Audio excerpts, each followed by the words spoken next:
kyk, goeiemôre, good morning. Op 9 April hierdie jaar het Lig in Duisternis Uitgewers 'n veldtog wat die vrystelling van 'n Hemelvaart Manifest en 'n aanlyn petisie insluit geloods.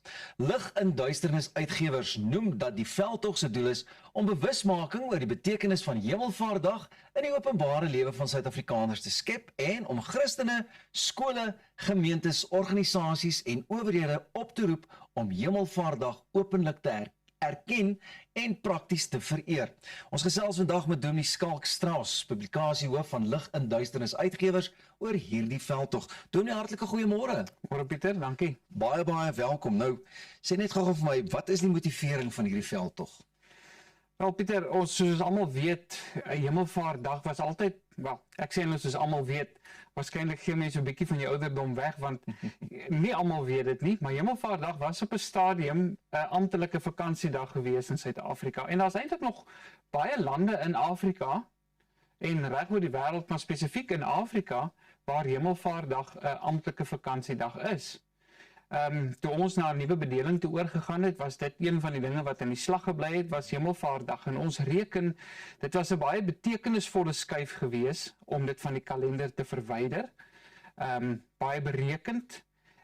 Ons is nie so oortuig daarvan dat dit noodwendig net was om 'n meer inklusiewe samelewing te skep nie, want Hemelvaartdag is 'n gelaaide dag, want dit sê wie is werklik koning, wie is werklik in beheer. Nou ons motivering met hierdie veldtog van ons is eintlik om weer bewusmaking van daardie koningskap van Jesus Christus, daardie onbestrede koningskap van hom, aan te wakker by mense en te bevestig. Jy weet, dis min of meer 80% of kom ons sê 75% van mense in Suid-Afrika sal op 'n sensusvorm aandui dat hulle Christene is. Die vraag is, hoe wys ons dit? Hierdie is een manier om dit te wys. Hierdie is een manier om vir almal te sê in hierdie land, maak nie saak van watter politieke party jy is nie, maak nie saak op watter vlak jy in die regering betrokke is nie, om te wys daar is 'n hoër gesag as dit wat in die regering is of wat op plaaslike vlak uitspeel. En ons wil dit graag erken en weer onder mense se aandag bring. Jy sien, dis nie net nog geskrywe wat gerig word aan iemand nie. Ek meen, net die blote feit dat 'n ou ook hoor dis 'n manifest, jy weet, maak dit vir my ook dat dit baie meer van 'n ernstiger saak is. Wat spreek hierdie manifest dan nou in kort ook aan? Wel, is so een bladsy manifest. Hy is beskikbaar in Afrikaans, in Engels, in Zulu en in Sotho. Want ons wil graag 'n wye gehoor daarbey betrek. En ons het basies 5 kernwaarhede wat deur Hemelvaart bevestig word in hierdie manifest kortliks uitgespel. So dis lekker, dis 'n een bladsy dokument wat jy kan uitdruk, jy kan hom gebruik by jou skool, by jou werk, by jou gemeente. Dominees kan dit gebruik as miskien stimulasie vir 'n preek ensovoorts. Maar as ek 'n paar van die dinge kan uitlig, een van die belangrikste goed wat dit natuurlik sê is dat Hemelvaart is nie net 'n liturgiese gebeurtenis nie. Met ander woorde, iets wat ons maar net in 'n erediens vier nie. Dit is eintlik iets wat ons daaglikse lewens raak, elke dag. Want Christus is tog nie net koning in die kerk nie. Hy is ook nie net koning in my hart nie. Hy is koning van elke aspek van ons lewens. Hy is koning van my huwelik. Hy is koning van 'n program soos hierdie. Hy is koning van die verloop van die wêreldgeskiedenis, want hy hou dit alles in sy hand ensovoorts. So daarom was die uitspraak van die Here Jesus voordat hy opgevaar het na die hemel toe so betekenisvol, toe hy gesê het, aan my is alle mag gegee in die hemel en op die aarde. Nou, ironies genoeg, dis waarskynlik een van die sterkste politieke uitsprake wat nog ooit gemaak is. Want dit daag almal uit. Dit daag almal uit, of jy gaan dit erken, of jy gaan dit nie erken nie. Nee, en die Here sê uiteindelik in sy woord, uiteindelik sal elke knie buig en elke tong sal bely. En hierdie is 'n wonderlike geleentheid vir ons om daardie koningskap dan te erken. So dis een van die dinge wat daar na vore kom. Dis 'n baie sterk politieke uitspraak, maar Hemelvaart is natuurlik ook ons motivering as gelowiges, want omdat Christus vir ons in die hemele intree, omdat hy ons verteenwoordig aan die regterhand van die Vader, omdat hy ons saak daar behartig, kan ons met soveel vrymoedigheid hier as sy agente optree, as sy onderdane, as sy volgelinge en disippels, want ons weet, hy wat die dood oorwin het, hy wat koning oor alles is, hy regeer en hy tree vir ons en hy behartig ons saak. So dit maak ons ook in 'n sekere sin vreesloos. Alright, so dis goed om te weet dat dit verstaanbaar is en dat dit maklik na verwys toe kan word die manifest. Maar op wie is dit gerig en wat hoop julle waartoe sal hierdie veldtog lei? Soos jy in jou inleiding gesê het, dit is natuurlik gerig op elke individu in Suid-Afrika, spesifiek hulle wat hulle self as Christene beskou. Maar natuurlik ook is dit 'n oproep aan hulle wat nie oortuig is dat hulle Christene is nie, om die koningskap van Christus te erken. Maar ons wil graag 'n bietjie weier gaan. Ons wil graag hê organisasies, skole, instellings, kerke moet regtig iets van hierdie dag maak. Die 14de Mei, weet is nou Hemelvaartdag en die datum skuif nou elke jaar rond, maar dit is so 'n belangrike datum. In Nederland het hulle 'n vakansiedag op die 27ste April wat nou nie Vryheidsdag is soos by ons nie. Hulle noem dit Koningsdag. En as jy nou bietjie mooi, hulle gedenk eintlik maar hulle koningshuis, nie die huis van Oranje Nassau.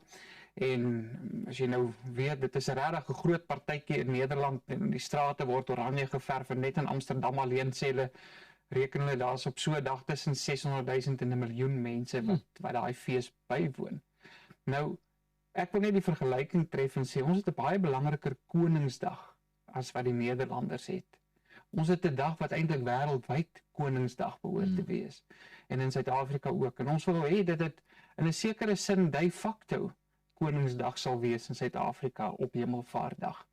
Want mense vra baie keer vir ons oor hierdie veldtog en vra hulle, maar wil julle nou hê dit moet weer as 'n amptelike vakansiedag erken word? Ek sê, dit sal seker wonderlik wees as dit kan gebeur, maar ek ken ook die gevaar daarvan, is maar net nog 'n geleentheid om 'n ekstra lang naweek te maak en dalk iewers te reënterrein gaan vakansie hou, nie noodwendig die dag te herdenk nie. So, daar's baie keer vir my meer waarde daarin om te sê, kom ons vier dit net, maak nie saak of die regering of wie ook al dit erken as 'n vakansiedag nie. Kom ons vat die dag af, kom ons maak iets anders van hierdie dag. Kom ons gaan kerk toe. Kom ons vat ons gesinne saam. Kom ons vat ons werknemers saam met ons. Kom ons gee hulle ten minste af sodat hulle die dag kan eer as hulle Christene is.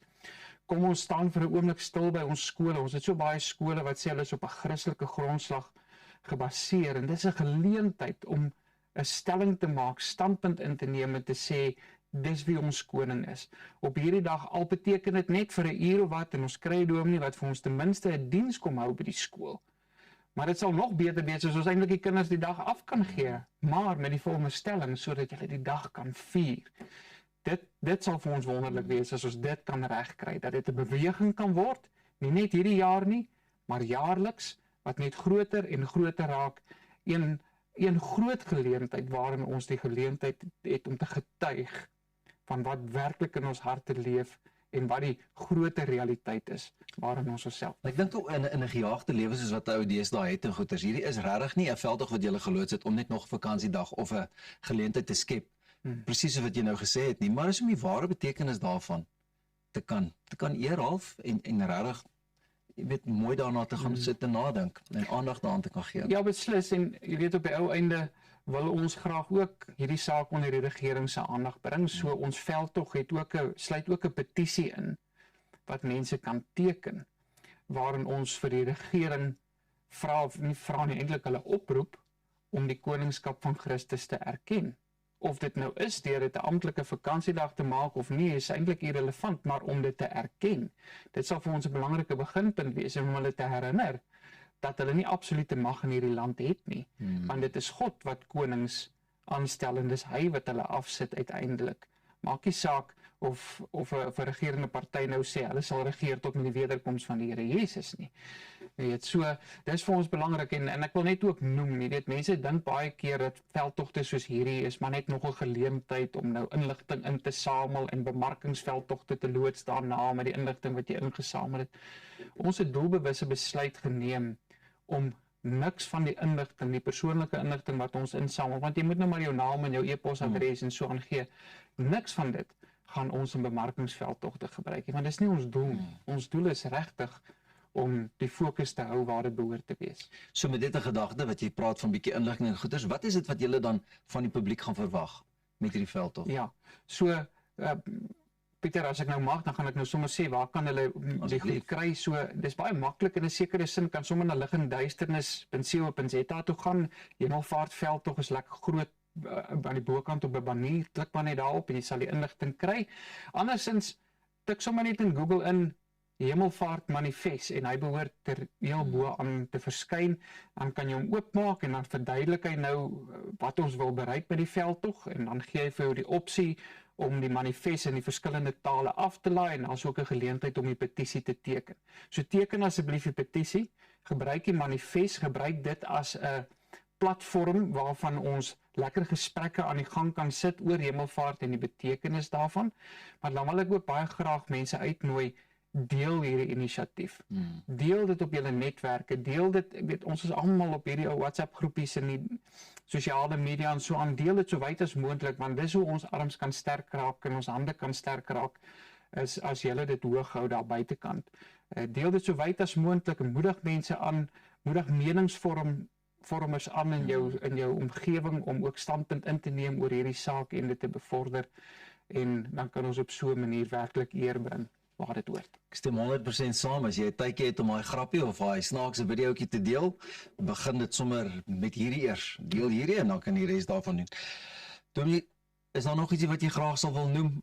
Kan ons maar groete vir die mense nou 'n tydjie gee dat hulle kan inspring en gaan dadelik deel word van hierdie hele ding? Pieter, ek wil net sê baie dankie vir die geleentheid wat julle vir ons gee. Jy weet, dit is 'n ek sê altyd as 'n instelling of dan kan ek julle maar 'n mediahuis noem of 'n program soos Goeiemôre bereid is om hulle self bloot te stel, om blootstelling te gee aan 'n veldtog soos hierdie, dan is dit alreeds om standpunt in te neem.